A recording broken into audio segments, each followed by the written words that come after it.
Ah, it's a fucking video. What's going on, YouTube? It's your boy Herb G.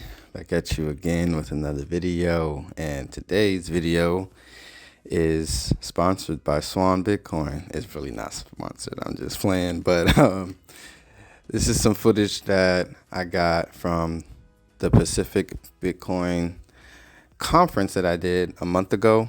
So it was on the 10th and the 11th of November. I know I'm late with this, so I do apologize. But here we are on the showroom floor.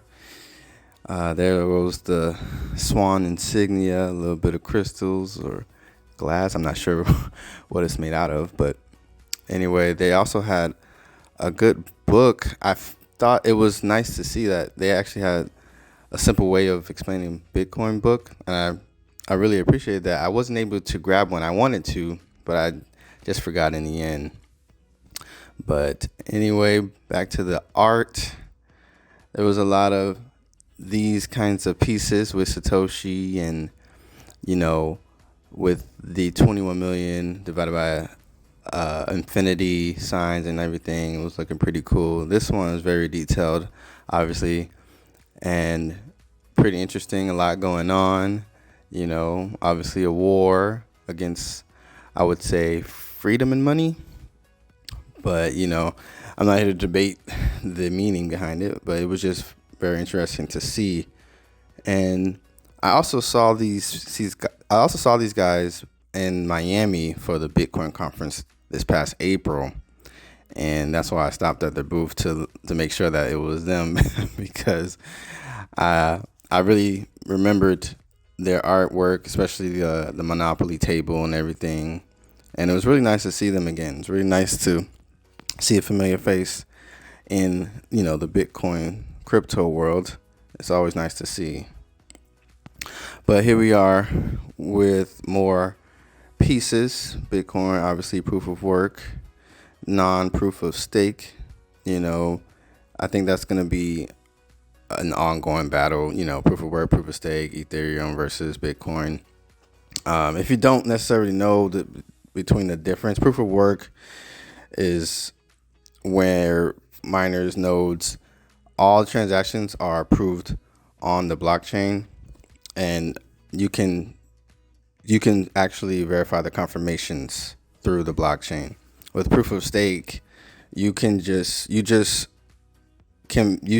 it through a ledger on the Ethereum blockchain on their own proof of stake contracts or ledgers, and it's just people's accounts, people's money and people's Ethereum, the value of Ethereum, however many coins they have in their account, and they stake it through a third party or their own way of staking their own exchange or wherever they have it on their accounts. So there's no work going on behind the scenes. There's nothing that needs to be confirmed, just the amount of their account, and that's about it. But don't quote me. I don't use Ethereum. I don't invest in Ethereum. I don't study Ethereum. I'm only Bitcoin. I'm a Bitcoin maxi, if you want to say. But anyway, there's definitely more pieces of art that I was pretty impressed. It was very, very intricate, very, very detailed. I was just like, wow, like these people actually do this stuff.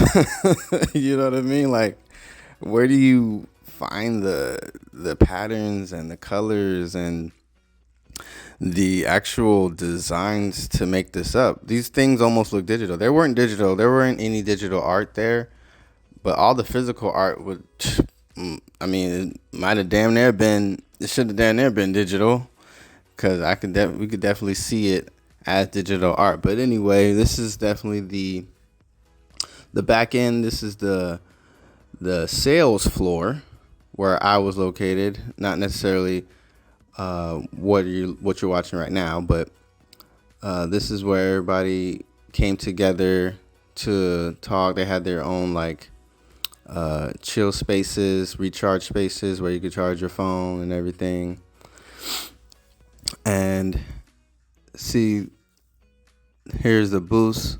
People just talking it out, learning more about Bitcoin. I actually gave this company a basketball that you could have spent that wheel that you saw to win one of them, or win something. And one of the things that you could have won was my basketball, which was pretty dope. And I think I gave them a hat too. But anyway, I think there was about, I want to say 75,000 people. This event was between 2 days. So I want to say it was 75,000. And it was, I think it was a pretty good success. There was a lot of people out there, a lot of companies, and it all went together. I really liked the setup. I'm gonna steal one of these. How do you get one of these? Sure. That's how you get it. Yeah. Appreciate it. Thank you guys. Yeah, so I like the people there. They were pretty friendly. They were pretty cool. Like you just saw, you could just walk up and take something, and nobody would say anything. I mean, that wasn't really the case, but you know what I mean. So, and this is my assistant calling me to make a sale, and Shakanda, everybody knows her. Yo, what's going on? What's up, bro? Good, man. And so here's the showroom floor. Just wanted to give you guys an idea of how big it was. I got 3 screens, and it was 2 sides to it. This side was, I want to say, the general admission, and then the sides all the way over is the VIP section. So that you guys know the difference in the tickets and, you know, the badges and everything.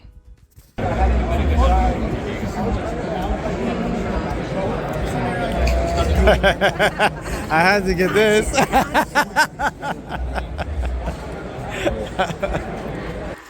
So as you can see, this is a pretty dope booth.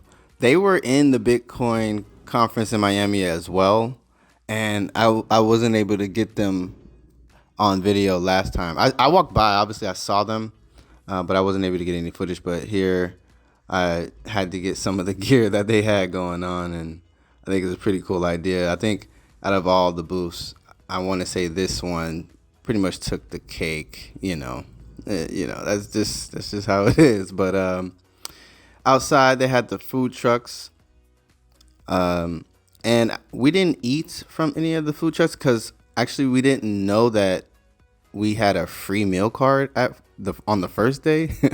So we didn't know until the second day that, oh, hey, we could eat for free. So we actually bought our own food the first day. And then luckily on the second day when we came in, they gave us a free meal card. They didn't give us a free meal card on the first day because it was kind of, I don't want to say it was hectic or things were out of whack because everything was okay. But, you know, the first day is just the first day. You know what I mean? Like, and these people were cool. They came to my booth and we talked out and everything. But the first day is just the first day. It just didn't happen. But here's the basketball court. I think this was the most not. And there goes Corey, the owner, or the CEO. I'm sorry, CEO of Swan Bitcoin. But I think this is what actually brought a lot of people out to Swan. They had the professor coming through with them as well. And shout out to Youssef and this company, this sponsorship for Bitcoin. I think this is a great idea. They have a citywide tour, I believe. I'm not sure if it's citywide or statewide, but they go around and play basketball for Bitcoin. And whichever team wins, they win Bitcoin. So shout out to them, the Bitcoin Classic. I think it was great. And I did enter into the 3-point contest. I did 4 out of 10, but you know, it's all good. And here's just a little bit of all my customers. Jeremy, this is the booth guys next to us. Shout out to them. Satoshi's Journal, a couple more customers. And He was hilarious. This guy was hilarious. I wish you guys was there to see. This guy was pretty cool. He was in love with Shakanda. I'm not gonna even hold you. But yeah, let me stop. No, this guy was cool. And shout out to Corey. I think the CEO actually won the 3-point contest. I'm not sure. I wasn't able to stay long because I had to be back at my booth. So, but it was nice to see him out there and, you know, mingling. Obviously, that's what CEOs should do. And you got a before and after right here. More pictures with me and everything. But overall, I like my experience. But anyway, guys, I appreciate you guys watching. Give me a like, comment, or subscription. And just before I let you guys go, I just want to let you guys know that, you know, if you guys have a issue going on, or if you guys have a situation happening to you guys with somebody else, you know, maybe a friend, you know, colleague, family member, whatever, what have you, and it's really bothering you, and the person asks you if something's wrong and you don't tell them, then if stuff goes south or if things turn out sour for you guys, that's not their fault.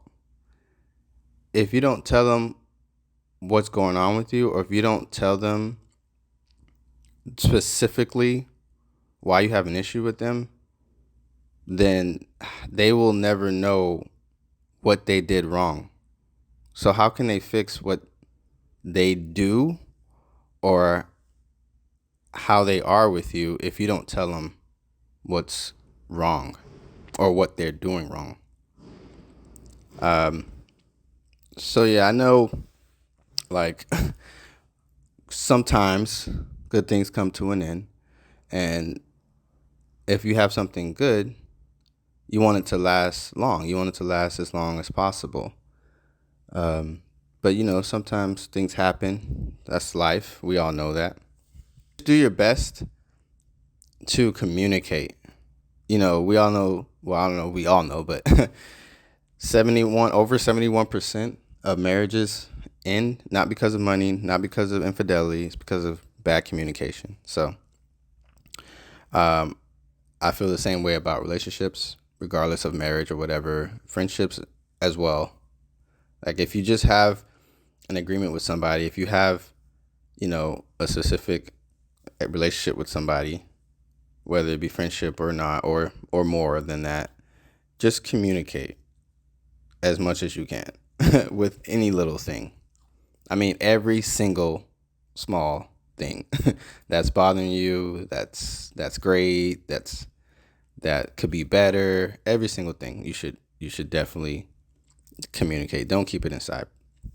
But that's about it, guys. Didn't want to spoil anything about this video, but just had to put that out there. And I just pray things be different for you in 2023, and as well as myself. So, all right, guys. Again, as I usually end these videos, you already know, it's Herb G, and Bitcoin is the future, man. So might as well make it a present. All right, guys. See you next one.